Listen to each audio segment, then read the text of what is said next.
Hey everybody, thanks for dropping by for the coffee break. Today we are going to show you with Rosita how to make real Costa Rican coffee using the chorreador. Get ready. It's sacred in making the coffee that you pass the spirit of the old bolsa to the new bolsa. So right now we are imbuing the old essence of 1,000 cups of coffee into the fresh bolsa, which will be going with this new chorreador for our friends the Aldens. You can see that the new bolsa has a little bit of shade to it compared to when we first took it out of the package. We washed it, made sure it was good and clean, and then we imbued the old bag to the new bag, and now you can see it has a little color to it.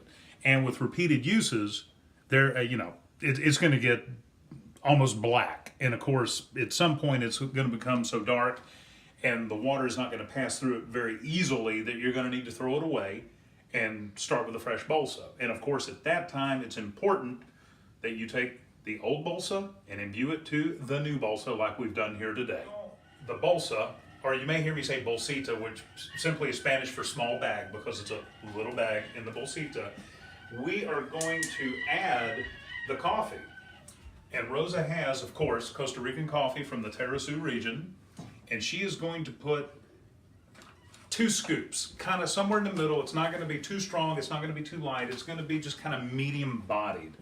And she's putting the 2 scoops in the bolsita, big heaping spoonfuls, okay? Bastante, gracias. And now in our super cup for the super cafe, we are going to add the hot water. Remember, the whole thing about the chorreador is a cup at a time. We're not making a pot, we're not making enough for an army, we're just making a cup at a time.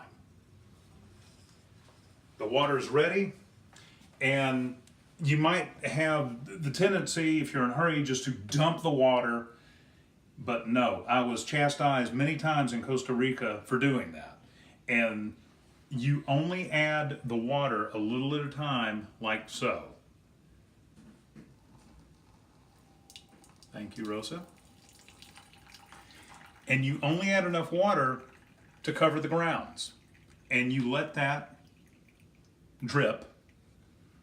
And now it needs a little more water. I'm going to add a little more water, just enough to cover the grounds. Also, when the bolsa is new, the flow of the water is muy rápido, it's very fast. Once the bolsa has a few uses, you'll notice that it slows down a little. Oh, Rosa, por supuesto.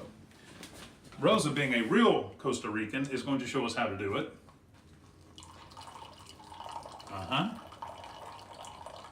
Okay. Y pare.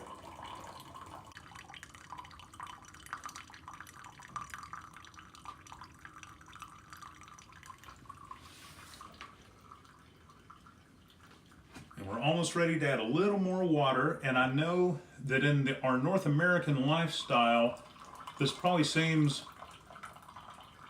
like it's a lot of effort. But in the grand scheme of things, the time that it takes to make one perfect cup of coffee here is not very much. And once you taste the coffee, it'll be well worth the 2 minutes to make it. So we're almost ready. We're going to add a little bit more water to complete the cup. That should do it. And we're actually going to serve this without cream or without sugar. We're just going to do it black, because our friends prefer their coffee black.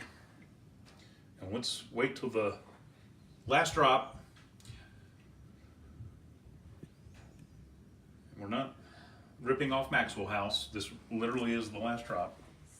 Este taza de café es listo en este momento.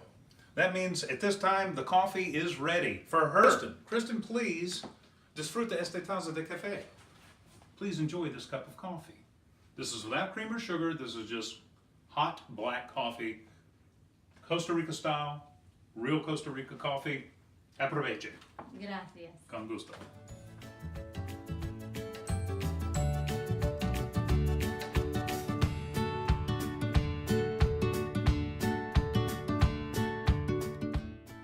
Delicioso. Excelente. The coffee that we made today for our friends the Aldens is from the Tarasú region of Costa Rica. And for those of you that are up on coffee, you'll know that the Tarasú region is the most popular, most famous coffee from Costa Rica. That area is also known as the Ruta de los Santos, the Way of the Saints, the Route of the Saints. And it was called that because back in the 1800s, before any, machinery, cars or trucks to transport the coffee up the hills and to market, they had to ascend the mountain on the trails, via cart and horse or ox. And the beauty of the land, the fertility of the ground, and the quality of the crops, and particularly the coffee that was produced from that region, it began to be called Ruta de los Santos, the Route of the Saints. This coffee is from that region. This is what we are making today in our chorreador for the Alden family. It is super coffee for super people. Thanks everybody for taking a coffee break with us. Please visit Rosa and me at www.travellikerosita.com for the entire Latin American experience. Aproveche.